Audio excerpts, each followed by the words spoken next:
Olá amigos, bem-vindos ao Washington Fora de Horas e também Fora de Casa.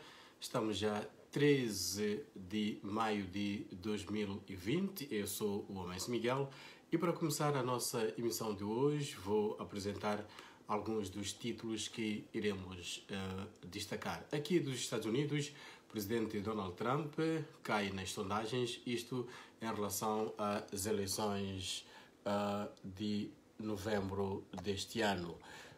Estava aqui apenas a ajustar a minha câmera, vou voltar para os títulos. A Procuradoria-Geral da República, isto é Angola, diz que Isabel dos Santos, ou melhor, diz que a acusação contra Isabel dos Santos não se baseou num suposto passaporte falso. E em Moçambique, o Conselho Constitucional anula empréstimos de empresas envolvidas nas dívidas ocultas. Mulheres indígenas estão entre as mais socialmente afetadas pela Covid-19, isto na América Latina. Cantor Bryan Adams pede desculpas por mencionar a teoria conspiratória sobre o novo coronavírus e também sobre a pandemia. Iremos falar do Quênia, onde ativistas dizem que medo da polícia é pior que da pandemia. Sobre o continente africano, teremos outras notícias, incluindo uma que fala, por exemplo, do comércio livre no continente, que deve apenas começar no ano 2021, portanto, no próximo ano. Recordar que tivemos, durante alguns dias, na nossa emissão de rádio e também na página de internet, algumas notícias sobre a forma como alguns países africanos de expressão portuguesa reagem a esta questão do comércio livre, com uma percepção geral que os países não estão muito preparados e que também não há de facto muitas trocas comerciais entre os países africanos. O início das trocas, pelo menos oficialmente, pode dinamizar. Vamos a ver. Continuando, antes de entrarmos para as notícias, vamos recordar alguns factos da história. A atriz e cantora Doris Day, uma lenda de Hollywood, morreu ano passado num dia como hoje, 13 de maio de 2019, aos 97 anos, na sua casa em Carmel Valley, aqui nos Estados Unidos. Também no dia como hoje, mas em 1981, 13 de maio, ao iniciar uma audiência na Praça São Pedro, em Roma, o Papa João Paulo II foi ferido por um tiro e na mão esquerda. Poucos minutos depois, a polícia, recordamos, prendeu o autor do crime, um terrorista turco de 23 anos, chamado Ali Akka. Além da arma usada no atentado, que tinha no seu bolso, foi encontrado um bilhete em turco que tinha a seguinte mensagem: Eu, Akka, matei o Papa para que o mundo possa saber que existem milhares de vítimas do imperialismo. Em julho do mesmo ano, Akka foi condenado por um tribunal italiano a prisão perpétua e a uma pena especial de isolamento. Recordar que depois ele teve um encontro com o Papa João Paulo II. Vamos agora para as notícias e começamos em Angola. A Procuradoria-Geral da República garante que o pedido de arresto dos bens de Isabel dos Santos não teve como base o passaporte falso ou alegadamente falso referido pela empresária angolana, mas em documentos que atestavam o receio da dissipação do património. Num comunicado enviado à imprensa ontem, dia 12, a filha do antigo presidente José Eduardo dos Santos acusou a Procuradoria-Geral da República de ter usado um passaporte falso para justificar o pedido de arresto dos seus bens em Angola e, por extensão, em Portugal. A empresária afirmou que o passaporte foi falsificado com a assinatura do mestre de Kung Fu e ator do cinema já falecido Bruce Lee. O passaporte foi apresentado em tribunal pela Procuradoria-Geral da República para demonstrar que Isabel dos Santos, estamos a citar, pretendia ilegalmente exportar capitais para o Japão, alegou aquela empresária, que também acusa a Procuradoria-Geral da República de fazer uma utilização fraudulenta do sistema de justiça de Angola para se apoderar do seu património e empresas. Em reação, a Procuradoria-Geral da República de Angola, numa nota também com data de dia 12, assinada pelo porta-voz Álvaro da Silva João, enviada por ele mesmo à Voz da América, começa por dizer que correm contra Isabel dos Santos vários processos de natureza civil e criminal em que o Estado reivindica valores superiores a 5 mil milhões de dólares americanos, tivemos a citar. O resto de bens de Isabel dos Santos em Angola, diz a Procuradoria-Geral da República, foi decretado no âmbito de uma providência cautelar, um processo civil no qual consta uma informação da Embaixada de Angola no Japão, dando nota que a referida cópia do passaporte estava sob investigação junto ao Serviço de Imigração e Estrangeiros, precisamente para aferir a sua autenticidade. Entretanto, na nota que deu origem à reação da Procuradoria-Geral da República de Angola, Isabel dos Santos afirmou ser esta uma oportunidade para a justiça angolana demonstrar que não teme pela solidez e fiabilidade do seu trabalho. A partir deste momento, disse Isabel dos Santos, tenta agir na legalidade e dar provas da sua atuação e da sua total independência no poder político e do Estado angolano, reiterou Isabel dos Santos, para quem, sem estas provas forjadas, não estariam cumpridos os requisitos necessários para decretar um arresto. Esta notícia sobre Isabel dos Santos, quero recordar, está disponível na página da internet da Voz da América, www.voaportugues.com, e também está disponível no nosso Facebook. Aliás, este programa, além do Facebook, está disponível na nossa página do YouTube, que a referência é simplesmente VOA Português. Vamos continuar com mais notícias e continuamos com Angola. O governo de Angola disponibilizou uma linha de financiamento no valor de 120 milhões de dólares para a importação de insumos e apoio ao setor produtivo para a próxima campanha agrícola que inicia dentro de 3 meses. O montante vai ser disponibilizado pelo Banco de Poupança e Crédito, PPC, e canalizado aos importadores mediante a abertura de uma carta-crédito para a sua operacionalização. O crédito será reembolsável em 24 meses, portanto 2 anos, com um período de carência de 6 meses e uma taxa de juros de 9% ao ano. As associações e cooperativas agrícolas terão acesso aos insumos, sementes e fertilizantes mediante um plano de necessidades que será entregue ao banco operador do crédito para a disponibilização da verba. Este é o Washington fora de horas, fora do Washington, fora dos estúdios, porque estamos também com esta situação da crise sanitária do novo coronavírus.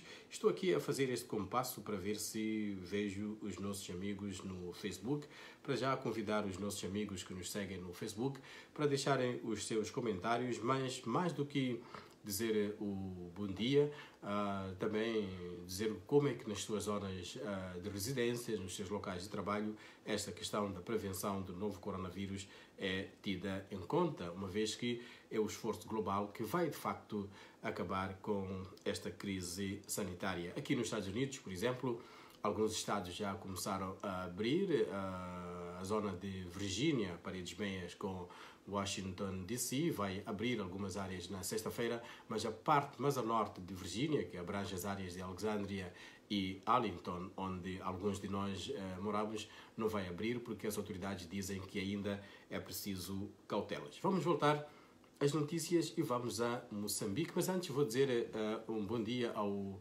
Beto Chiambo Chipondo Bento, que diz que está em Angola, a Ângela Gonçalves também, que diz boa tarde, está ligada a partir de Londres e diz que gosta muito do nosso programa e nós ficamos mais gordos com este tipo de mensagens. Vamos voltar às notícias e vamos a Moçambique, onde o Conselho Constitucional anulou os empréstimos de empresas envolvidas nas dívidas ocultas, uma questão que também a Voz da América tem estado a seguir. Os empréstimos contraídos pelas empresas estatais Proíndicos e Moçambique Asset Management, MAM, são nulos, declarou ontem em Maputo o Conselho Constitucional. Em causa, mais de $1.000 milhões americanos disponibilizados pelo Credit Suisse, da Suíça, e o VTB, um banco russo, que estão no centro do escândalo das dívidas ocultas que provocou uma crise financeira ainda sem desfecho em Moçambique. O Credit Suisse disponibilizou $622 milhões para a Proíndicos desenvolver projetos de segurança e o banco russo, o VTB, deu a MAMES $535 milhões para construções navais. O Conselho Constitucional, no seu acórdão de 8 de maio, declarou também nulas as garantias estatais a esses empréstimos feitos entre 2013 e 2014. O processo foi movido pela sociedade civil moçambicana, liderada pelo Fórum de Monitoria do Orçamento, que no ano passado logrou ter anulado a dívida estatal da Ematum, outra empresa ligada às dívidas ocultas, estimada em mais de 700 milhões de dólares americanos.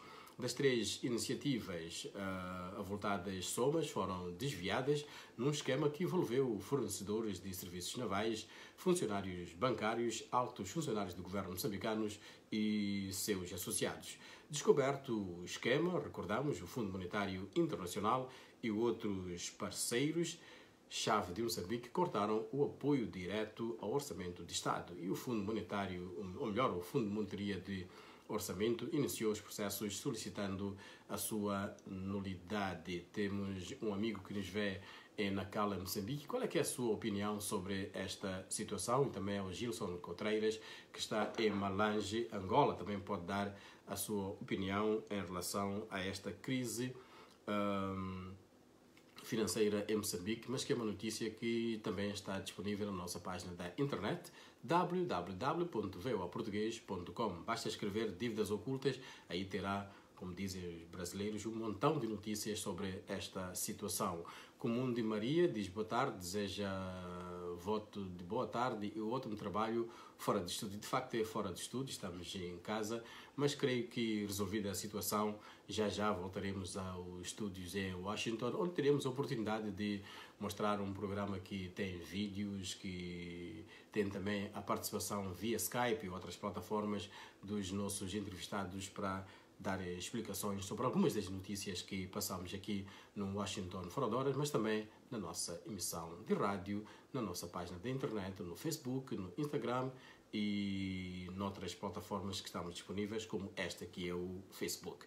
Mais notícias e agora a atualização global sobre a situação do novo coronavírus. Alô, Alimo Diallo de Lisboa, em Moçambique, onde existem oficialmente até agora 104 pacientes com o novo coronavírus. Os 4 casos de contaminação em Sofala anunciados recentemente estão a preocupar o setor de saúde, tendo em conta que os doentes já viajaram para fora ou dentro do país e ocorreram, ou melhor, os doentes não viajaram para fora do país e esta contaminação ocorreu nas comunidades onde eles vivem e não tiveram nenhum contacto com o infectado confirmado. Dados oficiais dizem que os 4 casos de Sofala, 3 da cidade da Beira e 1 de Dondo, uma cidade próxima, no centro de restabelecimento de Mútua, não têm nenhuma relação, ou seja, as 2 crianças e os 2 adultos infectados vivem em bairros totalmente diferentes. Os pais das crianças de 7 meses e 10 anos de idade não apresentam sintomas da mesma doença. O Ministro da Saúde, Dr. Armindo Tiago, que chegou na manhã desta quarta-feira à Beira, disse que o seu Ministério está a investigar o assunto por forma a identificar os contactos e conter contaminações comunitárias.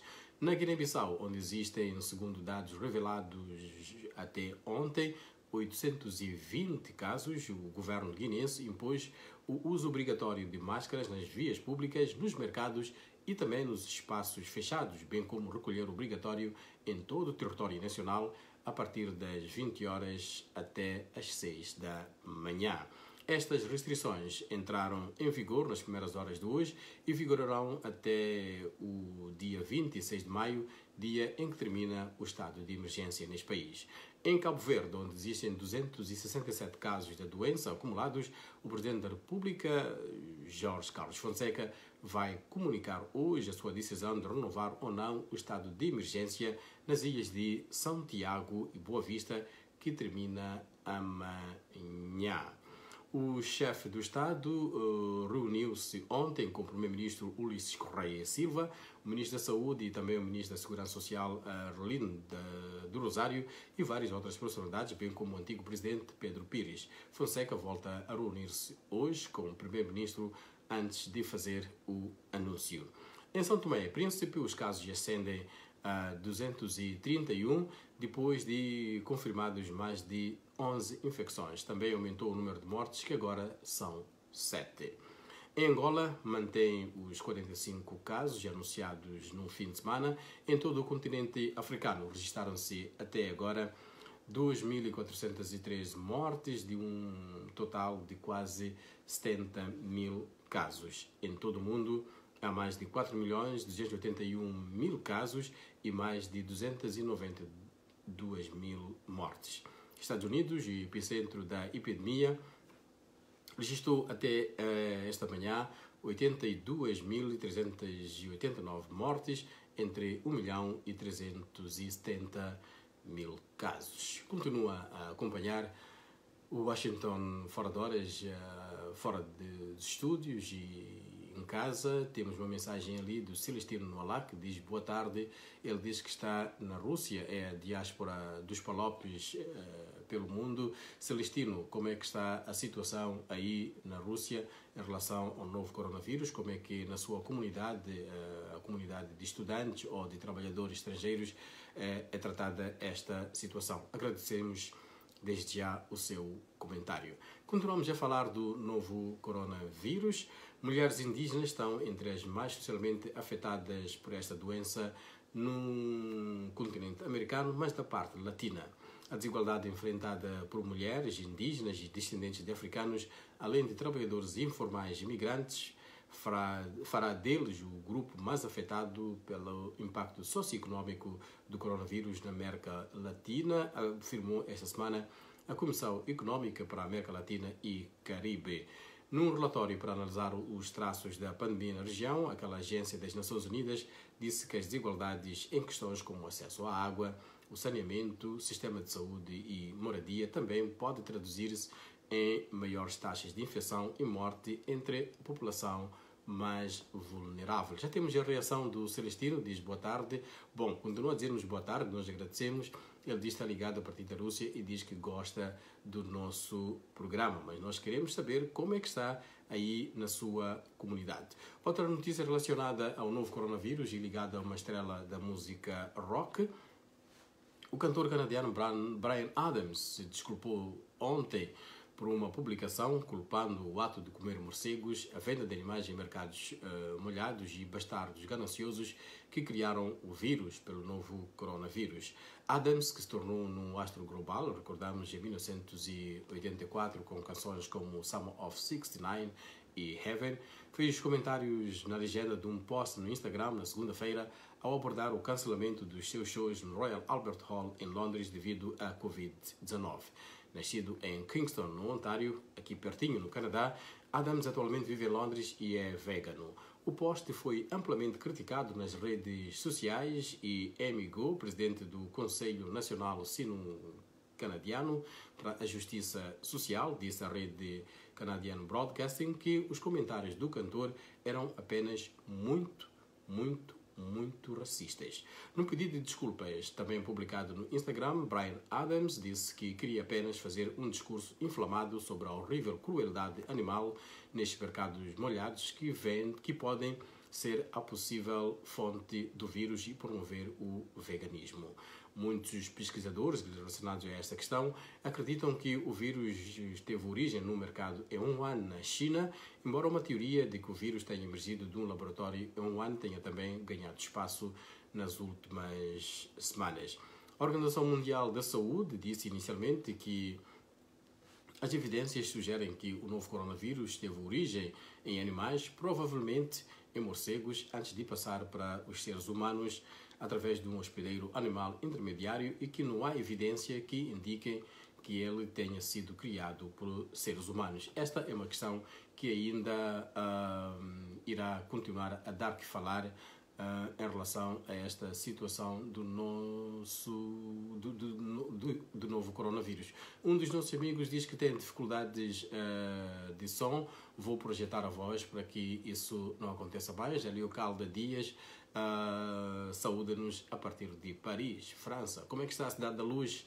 Se calhar nestes dias tem muita luz por conta do novo coronavírus, mas já há sinais de reabertura. Um outro estudo da Universidade Americana Johns Hopkins, que monitora a todo momento a situação da Covid-19 no mundo, revela que 6.000 crianças podem morrer por dia de cuidados, ou melhor, por falta de cuidados sanitários em virtude do combate à pandemia. Os dados foram revelados pelo Fundo das Nações Unidas para a Infância, UNICEF, que alerta que, no total, o número de vítimas menores pode ascender a 1,2 milhões de crianças em 118 países. Deste número são excluídos 2,5 milhões de crianças que morrem a cada semestre. Os pesquisadores da Universidade Johns Hopkins concluíram que a luta contra a pandemia, que concentra muitos meios e ao mesmo tempo perturba o funcionamento de medicamentos e o acesso de alimentos nos países onde os sistemas de saúde são precários e a economia é deficiente. Esta situação, dizem os analistas, pressiona recursos humanos e financeiros desses mesmos países que têm sido obrigados a um investimento maior e em curto espaço de tempo, tanto para comprar materiais de biossegurança como para minimizar os efeitos da paralisação da economia. Temos uma mensagem que nos vem de Angola, diz que gostaria de saber como é que o negócio escuro entre o Ministério Multissetorial e Angola. Nós voltaremos a esta mensagem mesmo a partir da plataforma do Facebook. Vamos continuar com notícias do continente africano. Chega-nos a indicação de que a Comissão Económica das Nações Unidas para a África, UNECA, anunciou que o Acordo de Comércio Livre, cuja entrada em vigor estava prevista para o próximo mês de julho, foi adiada para pelo menos 1 de janeiro de 2021. Dada a necessidade urgente de os governos se focarem na proteção de vidas face à Covid-19, a data de 1 de julho para o início do comércio ao abrigo do novo acordo foi adiada para pelo menos 1 de janeiro de 2021, lê-se no comunicado difundido a partir de Addis Abeba, a capital da União Africana, neste caso, que também é a capital da Etiópia, em tanto que país. Para aquela organização, aumentar o comércio intra-africano pode servir como um pacote alternativo de estímulo para a criação de empregos, exportações, desenvolvimento industrial e crescimento econômico. O diretor de Integração Regional e Comércio da UNECA, Stephen Karingi, citado no comunicado, afirma que o adiamento das trocas comerciais ao abrigo das novas regras oferece uma janela de oportunidade para repensar como o acordo pode ser reconfigurado para refletir as novas realidades e riscos do século XXI, o que é necessário para posicionar a economia africana em face dos futuros choques adversos que emanam do novo vírus e das alterações climáticas, disse Stephen Karingi. Meu colega Mariano Bartolomeu, a celebrar o pensador que está ali atrás, foi mesmo de propósito, consegui a provocação. Vamos continuar com mais notícias. Se calhar era já a altura de espreitar uma vez mais o Facebook. Mas, bom, em função do tempo, vamos continuar com mais notícias e notícias aqui dos Estados Unidos. Uma sondagem de opinião da Reuters e Ipsos, conduzida entre segunda e terça-feira, mostrou que 41% dos adultos norte-americanos aprovam o desempenho de Donald Trump no cargo, uma redução de 4 pontos em relação a um levantamento semelhante conduzido em meados do mês de julho. A reprovação ao presidente cresceu 5 pontos para 56 no mesmo período. O estudo mostrou também que 46% dos eleitores registrados disseram que apoiariam Biden nas eleições do próximo dia 3 de novembro, enquanto 38% votariam em Donald Trump. A vantagem de Biden era de 2 pontos na pesquisa da Reuters e Ipsos da semana passada.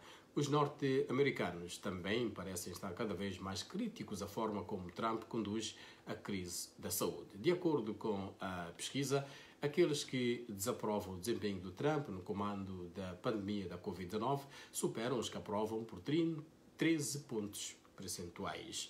Os inquiridos veem Trump como um candidato mais forte na criação de empregos, enquanto Biden é visto como mais preparado nas questões relativas à saúde. A sondagem mostra que o público está dividido sobre qual candidato lidaria melhor com a resposta ao novo coronavírus. Recordar que Joe Biden é virtualmente o candidato democrata a estas eleições do mês de novembro aqui nos Estados Unidos. Voltamos ao continente africano, concretamente ao Quênia. Os relatos da violência policial neste país, ao abrigo do recolher obrigatório imposto pela luta contra a Covid-19, são cada vez mais frequentes e o medo da pandemia traduz-se também no receio de ser preso ou espancado, denunciaram os ativistas. O ativista Wilfred Olal, coordenador de uma rede do Centro de Justiça Social em vários assentamentos informais naquele país, que é o Quênia, diz ter perdido a conta e que as detenções estão a acontecer todos os dias e os espancamentos à noite. As pessoas ainda estão nos hospitais ou a recuperar em casa dos ferimentos que sofreram, disse o ativista Wilfred Olale. Com pouco mais de 700 casos de infecção pelo novo coronavírus oficialmente confirmados, para muitos quenianos o perigo real desta pandemia não é invisível nem silencioso.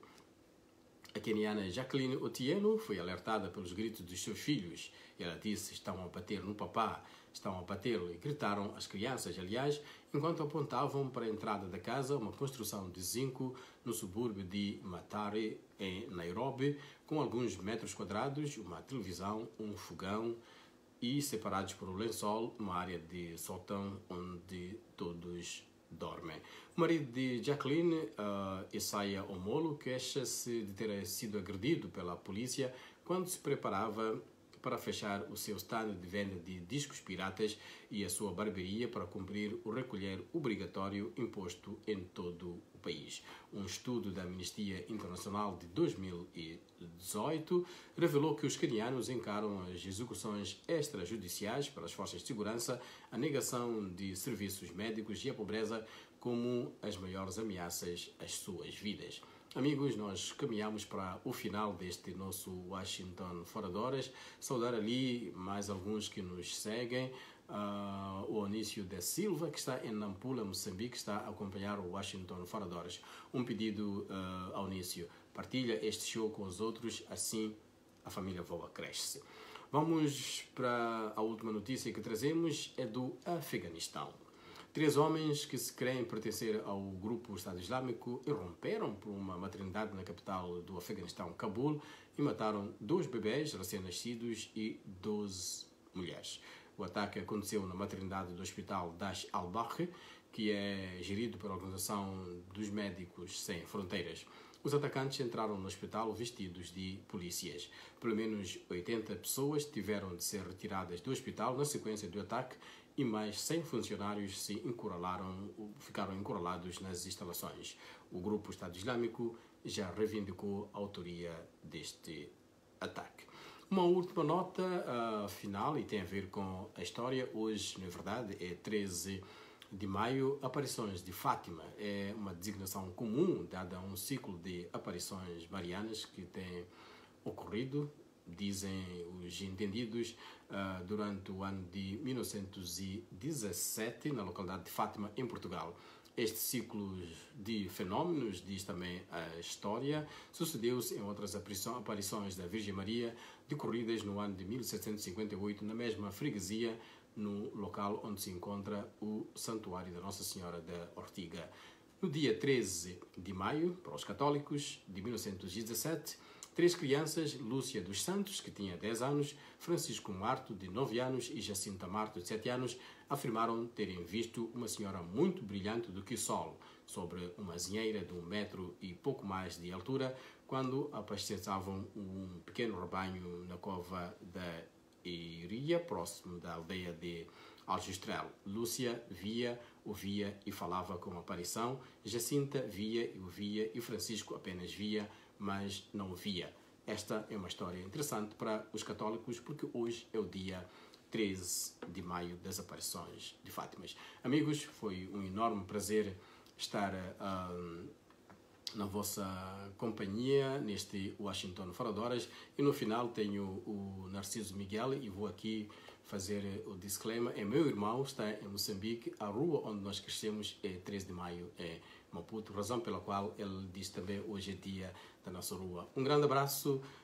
O Washington Fora de Horas voltará a nossa companhia amanhã com a Ana Guedes e também na sexta-feira com o João Santa Rita, que estará comigo mais tarde na emissão de rádio com a sua página reservada ao desporto.